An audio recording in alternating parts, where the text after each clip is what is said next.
Welcome to the Subjective Professor podcast, where we reject coercion and hypocrisy. It's Wednesday, July 29th, 2026, episode 559, and we're going to talk a little bit about the Fauci Diary. But of course, I'm not, as is usually the case with this podcast, I don't go into the exact details, the ins and outs of whatever topic, but sort of a different take on the takeaway. What can we take away from this incident or whatever topic it is that I'm going to bring up?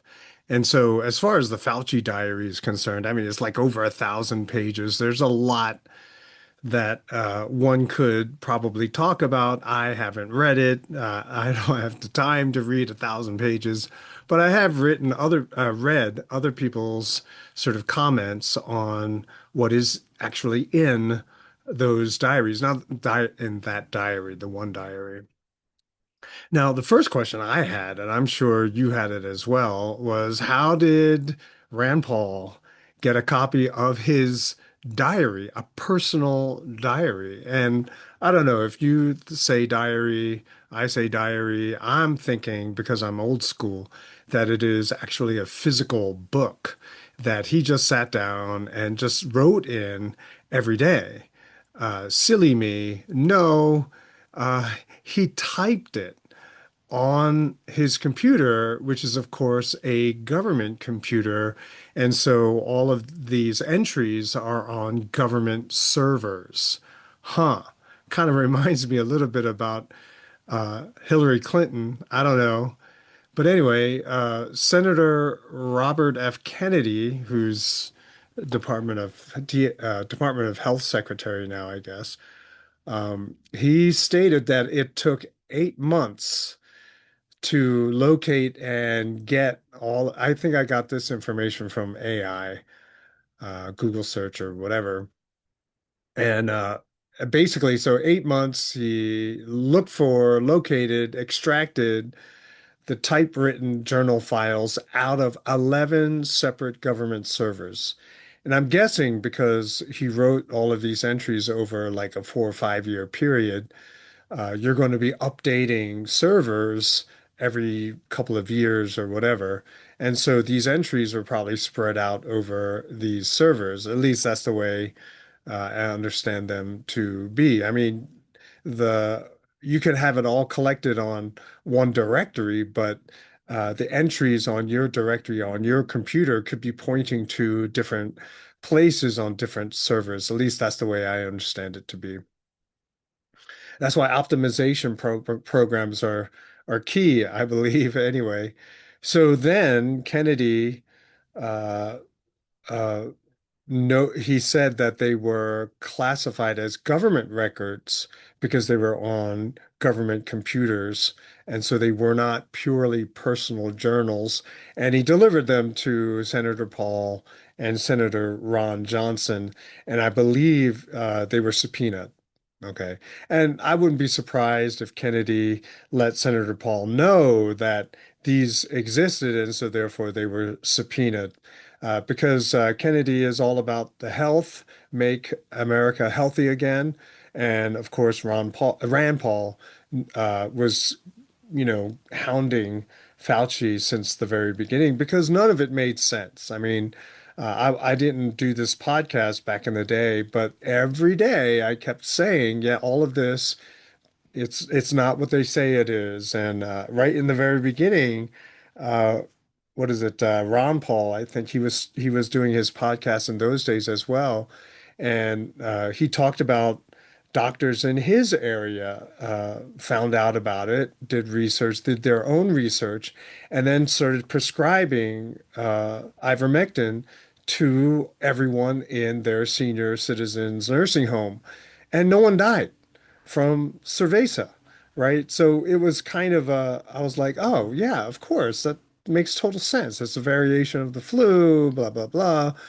And so this was going in certain parts of the world, right? I do remember talking a lot about a certain province in India, a whole region where the death rate is just was just so low And a representative from the Biden administration went over there and told them not to talk about what they were doing for fear that other people would do the same, etc. Okay, so I've been talking about it since the very beginning. I even told everyone in my church, don't worry about it, but if you're afraid, you don't have to come to service. I'm not going to shame you, but our church is going to stay open.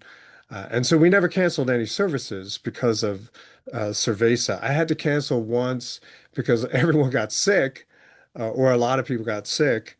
Um, and so it would only have been my family. So I was like, okay, let's just cancel it for that one Sunday. But no one died, right? So, and I knew they wouldn't because it's not that kind of uh, a disease. Anyway, so I try to comfort people that way. There are other effects of having it. Some people call it long COVID, but I think it's because it was artificial, right? It's not a naturally occurring phenomena. And well, anyway, so getting back to the point. So he typed everything. And why would you do that? Well, I think it's because he's arrogant. I mean, he really believed that he was untouchable. Not only did he believe that he was so smart and finally being recognized for it, well, that makes you careless. I don't think he ever thought that any of this would come back on him. And on top of it all, he got pardons from Biden, automatic pardons in his pocket that goes back, what, 10 years or something like that. Uh, he was flying high from all of the adoration he got from people. There's an article on The Hill online. It's titled Five Takeaways on Fauci's Diaries during COVID-19 response. They list five things: uncertainty of the source, that Fauci really wasn't sure of the source. And I think the way The Hill presents this information is in a non-inflammatory kind of way. Other places will be much more definitive and sort of damning, I guess. But here they just say he's uncertain of the source, although it's obvious that it was probably from the lab that his organization was funding. Um, let's see. He knew that he influenced decisions on closing schools, bars, restaurants, and pretty much everything else in the world. The fallout of which is ongoing. I mean, students who were, I guess, would have been in first grade, elementary school, even junior high, senior high. My kids were in elementary, junior, and senior high, and they suffered. My oldest didn't have a college graduation. Not that he really cared, but um, so we were in the middle of it, and we tried to normalize everything. So my kids were not traumatized like they thought they were about to die, but they were severely inconvenienced by just the way life had changed. And so we were able to roll with it pretty easily.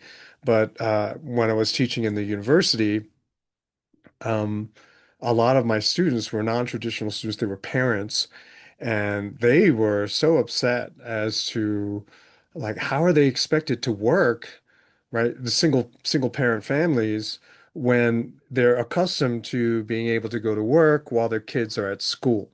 But now they have to stay home and basically sit with them to do all of their work. I mean, how are they supposed to work? How are they supposed to feed their family? And I've talked to students who were like that as well. And so when I would say certain things, it resonated with them. And across the board, my approach to the whole situation basically was able to satisfy everyone's desire. But of course, I mean, who cares what I say? So in other words, the closing of schools, especially, was so detrimental to so many people. It just, it's, I would even go so far as to say it's an atrocity, child abuse, what happened to them.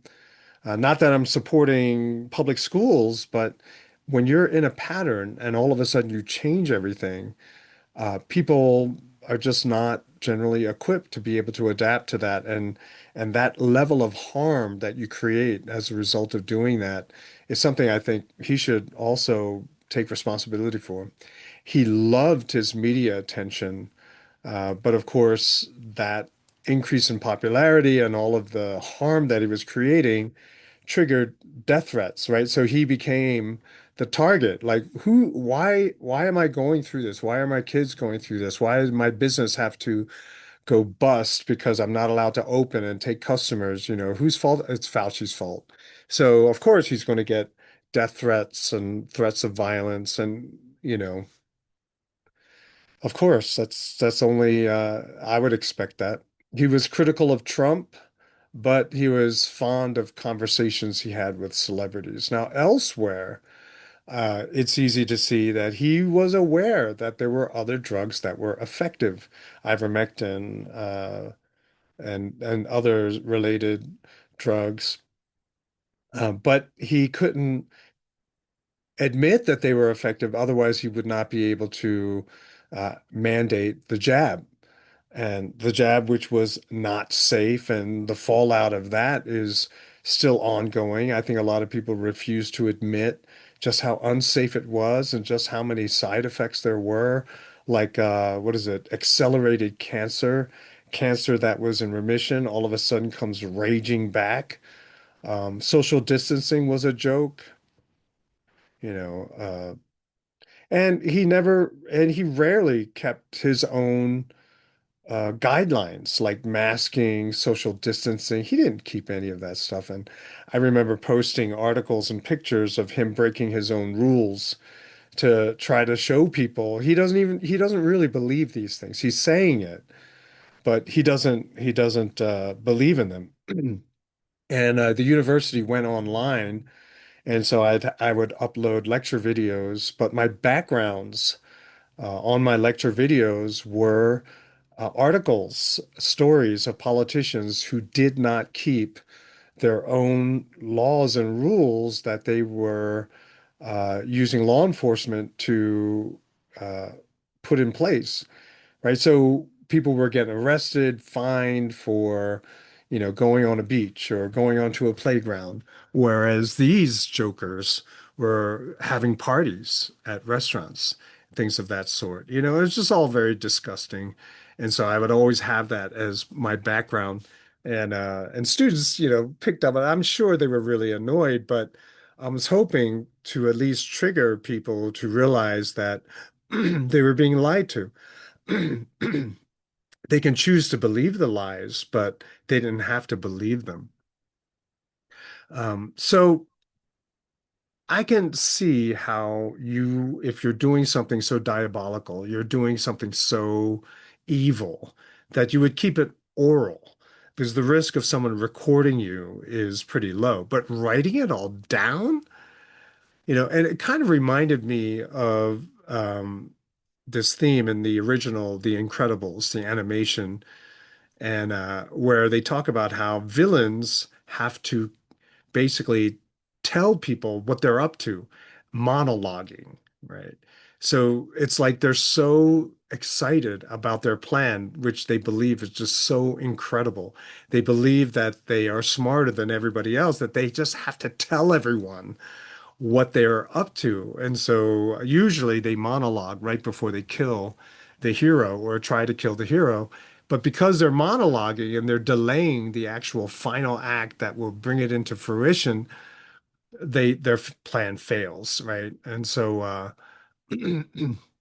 but villains, I think, most people, I think, who believe themselves to be quite intelligent and that they're whatever it is, and they're proud of whatever it is that they've done, they have to tell someone. Maybe he got tired of telling his wife, or maybe he doesn't talk to his wife anymore. I don't know.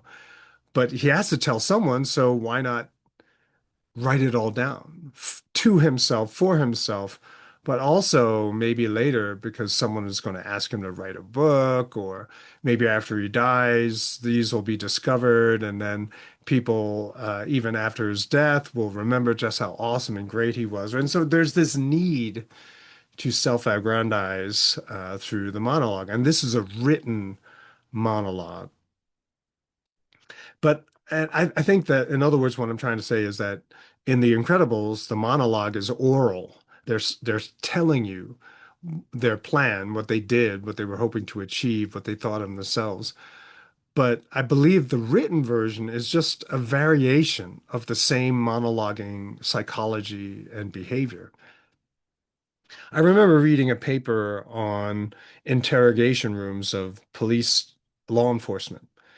uh, that interrogation rooms serve as kind of a confessional, like in a Catholic church. In a Catholic church, you confess your sins to a priest. I know back in the day when I went to a Catholic church, we had to practice and learn how to do it. And you go into this little box, little closet type uh, area, and the priest that's next to you slides open a door, and it's a mesh there, so you don't quite know who's on the other side, but you can hear the voice. So it's semi-anonymous. These days, I heard it's really different that you do it face to face. I don't know. But anyway, so you're supposed to confess your sins. And so the thing is that a lot of people apparently have this tendency to want to confess. And so police, law enforcement get you into an interrogation room, and some people will just simply confess. Now, when I saw the whole monologuing thing on The Incredibles, I thought it was maybe, an entertainment trick. In other words, you do this in movies for people watching the movie who didn't quite get the whole story, who didn't quite follow along with the whole movie. And so you do this reveal so that everyone is caught up, just so that everyone's on the same page. And so then, you get to conclude the movie. And so oops, sorry, once you think of it that way, um, we get so many spam calls. It's just ridiculous. But anyway, um, so I was thinking about this whole monologuing thing, this phenomena, and I was thinking, it isn't it kind of like a manifesto? Like usually mass killers or school shootings or people like the Unabomber or whatever, they have a manifesto. They publish a document explaining everything that they were thinking, the reason, the rationale behind their actions, and what they wanted to achieve. And so the monologue is like a manifesto. And I believe functionally they're the same.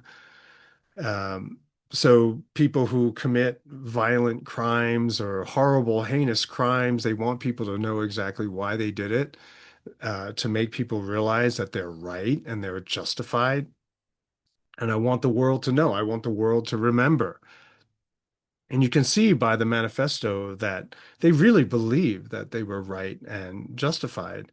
And you can see how their subjectivity is so narrow, which ignores every other subjectivity that's out there. In other words, it ignores everyone else's interpretation of existence, rightly or wrongly.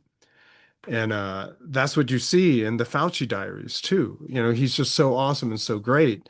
Wouldn't it be awesome if everyone was smart enough to appreciate just how great he was? Uh, there was an article in Psychology Today, and it talked about, let's see, it was from April 7th, 2023. The title is Why We're Interested in Serial Killer Manifestos, right?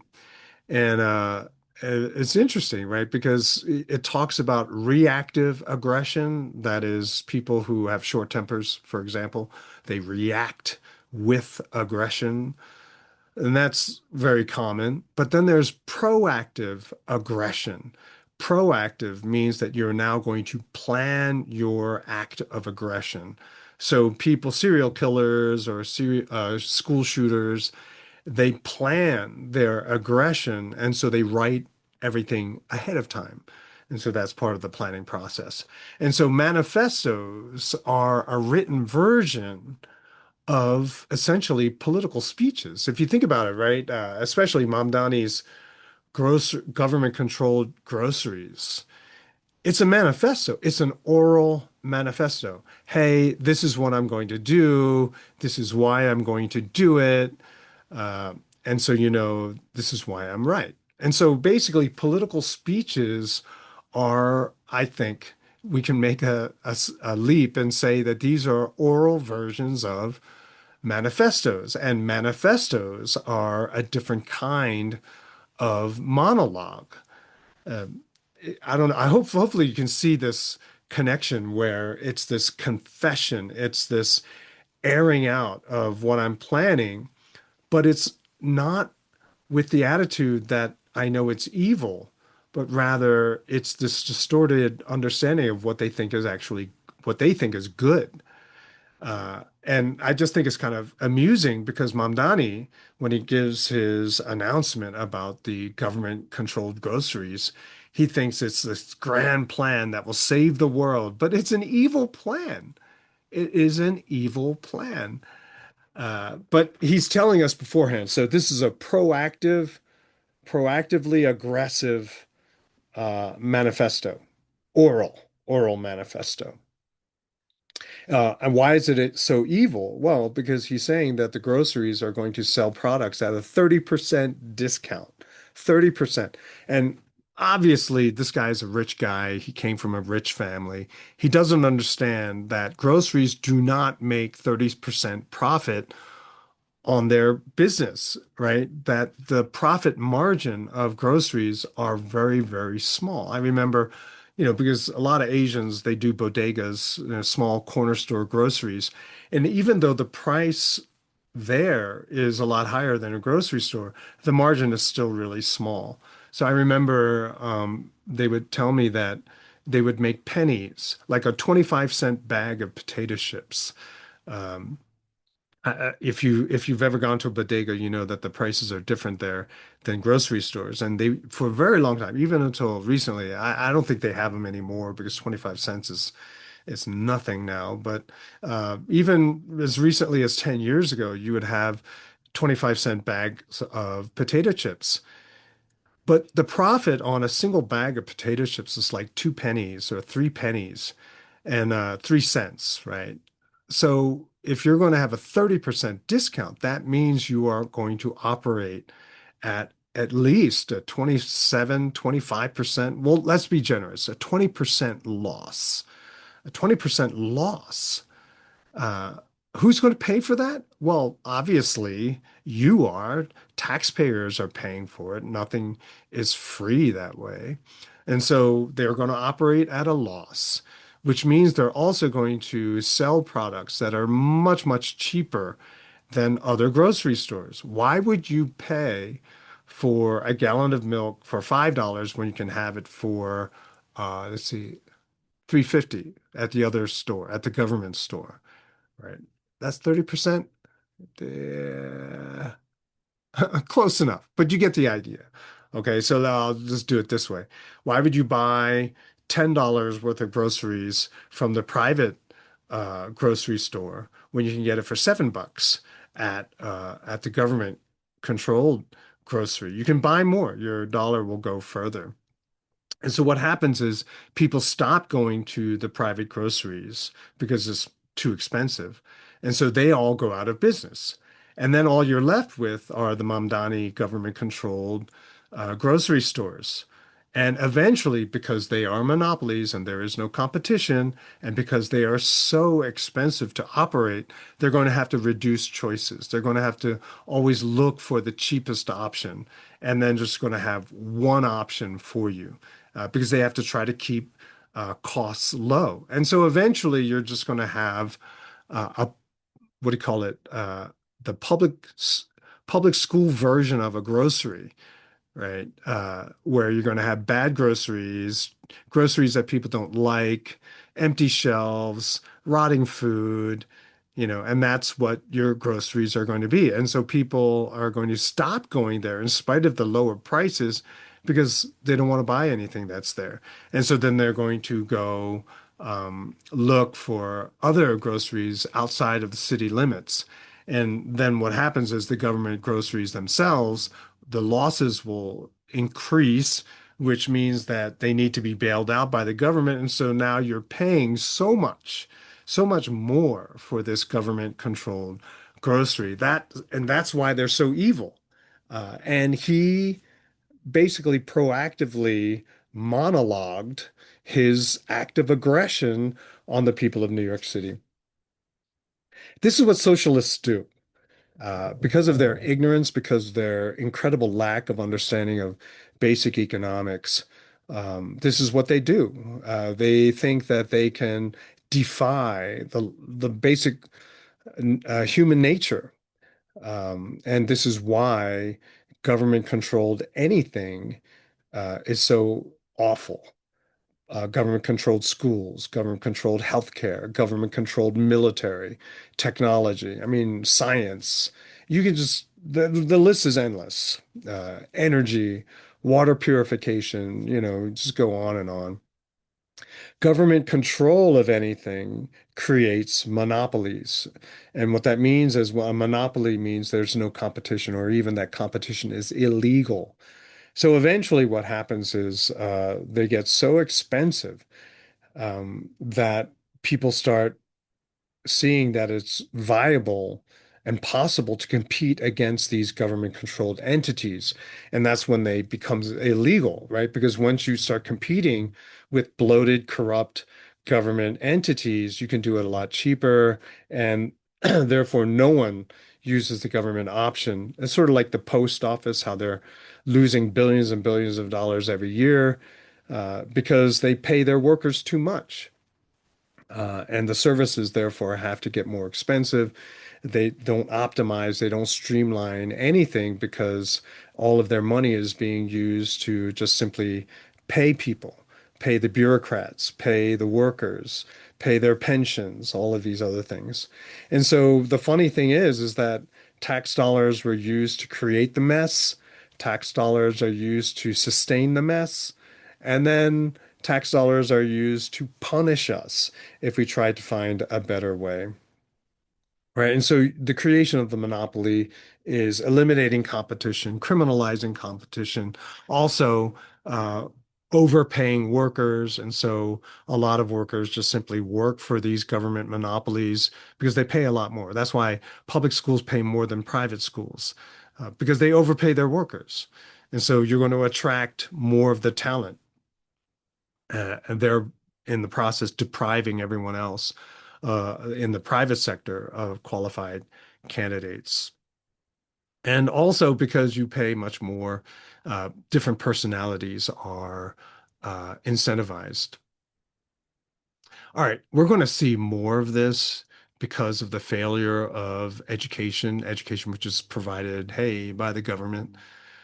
And government education gets students to focus only on simplistic types of thinking. There's no critical thinking.